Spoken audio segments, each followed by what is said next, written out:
SSC Sabir ব্যাচের ভাই আপুরা, প্লিজ আমি তোমাকে রিকোয়েস্ট করব, আমার আগামী 2 মিনিটের কথাগুলো তুমি শোনো। তুমি যদি না শোনো, তুমি অনেক বড় ভুল করবে এবং তোমার লাইফে এই রিগ্রেট আজীবন থাকবে।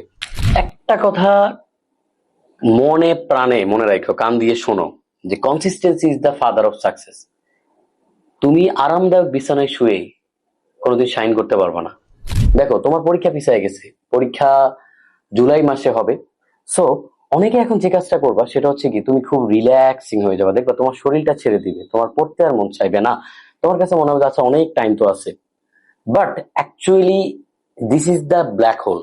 এই ব্ল্যাক হোলের মধ্যে, এই লুপের মধ্যে অনেকে এখন আটকায় যাবে। একজন এভারেজ স্টুডেন্ট বেসিক্যালি এই লুপের মধ্যে আটকায় যাবে।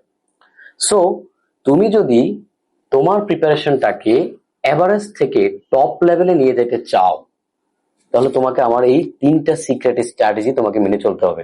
দেখো, এতদিন তুমি যে পরিশ্রমটা করছো সেটা ছিল তোমার অস্তিত্বের জন্য লড়াই, তোমার অস্তিত্ব টিকিয়ে রাখার জন্য। বাট এখন তুমি যে পরিশ্রমটা করবা সেটা হচ্ছে টপ করার জন্য লড়াই।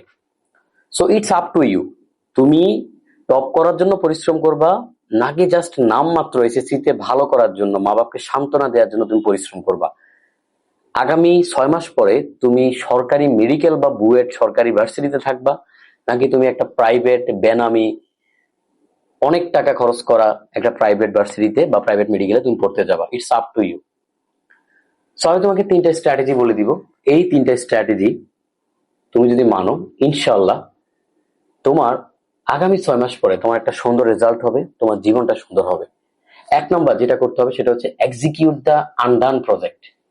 অর্থাৎ যেই প্ল্যানটা তুমি করছো, যেমন দেখা গেছে আমরা আমাদের টেলিগ্রাম স্টুডেন্টদেরকে 60 দিনের একটা রুটিন দিচ্ছি। সেই রুটিনটা অলরেডি 17তম দিনে আছে। যারা ফলো করতেছে তারা যদি এই রুটিনটা ফলো করতে পারে, তার একবার রিভিশন হয়ে যাবে 60 দিনের মধ্যে, সবকিছু ইচ এন্ড এভরিথিং সবকিছু রিভিশন হয়ে যাবে। তো তুমিও যদি এরকম কোনো রুটিন ফলো করে থাকো, সেই রুটিনটাতে তুমি লেগে থাকো, সেই রুটিনটা চেঞ্জ করো না, সেই রুটিনটাকে বাড়ায়ও না, সেই রুটিনটাকে কমায়ও না, এক্স্যাক্টলি এভাবেই শেষ করো। শেষ করার পরে পরবর্তীতে তুমি আবার রিভিশন দিবা, কিন্তু তখন সবকিছু রিভিশন দিবা না। And there comes strategy two. Strategy টুটা হচ্ছে ফাইন্ড ইউর উইকনেস, অর্থাৎ ফাইন্ড ইউর ব্ল্যাক হোল। তোমার যেখানে যেখানে অ্যাকচুয়ালি দুর্বলতা আছে, সেই দুর্বলতা গুলো তোমাকে খুঁজে বের করতে হবে। তুমি একটা চ্যাপ্টার, কোন চ্যাপ্টারটা তোমার ভয় লাগে, কোন চ্যাপ্টারটা তোমার কাছে প্যারাদায়ক মনে হয়, কোন চ্যাপ্টারে এমসিকিউ তোমার সলভ করা বাকি, কোন চ্যাপ্টারটা দেখলে তোমার শরীরে কাঁপাকাঁপি শুরু হয়ে যায়, মনে হয় যে আমি শেষ, মানে আমি মারা যাব, এরকম ভয় লাগে না? ওই চ্যাপ্টার গুলাকে তখন ভালোভাবে পড়ো। কেন কেন তুমি পরীক্ষার হলে তুমি মানে টিচারদের বা আমাদের মিলন সাহেবের দয়ার পাত্র হয়ে যাবা, যে আমাকে দয়া করেন প্লিজ, আমাকে কোনোভাবে কোশ্চেনটা সহজ করে প্লাস হওয়ার জন্য হেল্প করেন, প্লিজ আমাকে ভিক্ষা দেন? কেন তুমি দয়ার পাত্র হবা? তুমি বীরের মতো যাও, বীরের মতো পরীক্ষা দাও এবং বীরের মতো রেজাল্ট করো। তোমাকে কারো দয়ার পাত্র হইতে হবে না। মনে রাখো, এই যে এক্সট্রা যে সময়টা পাইছো, এই সময়টা অ্যাকচুয়ালি তোমাকে দয়া করে দেয়া হয়েছে। কারণ তোমরা অনলাইনে অনেক নাচানাচি করতেছিলা, অনেক হাঙ্গামা করতেছিলা, বাট এই দয়াটা যখন তুমি রেজাল্ট খারাপ করবা তখন তোমাকে কেউ দেখাবে না। এই দয়াটা এখানেই শেষ। সো যেন জীবনে আর কখনো দয়ার পাত্র না হইতে হয়, সেজন্য নিজের প্ল্যানে লেগে থাকো এবং সেভাবেই পরিশ্রম করো। আর 3 নাম্বার যেটা সবাই বলে, revise revise revise revise revise. যে ভাইয়া কতবার রিভাইজ করতে হবে? যতবার, যত বেশি পারো, যত বেশি রিভাইজ করতে পারো। তবে রিভাইজের স্ট্র্যাটেজি তোমার চেঞ্জ হবে। ধরো একবার তুমি রিভাইজ করতেছো এখন সিকিউ দিয়ে, আবার রিভাইজ করবো একই চ্যাপ্টার এমসিকিউ দিয়ে। একবার তুমি প্রথমে এমসিকিউ পড়লে, আরেকবার পড়বা সিকিউ।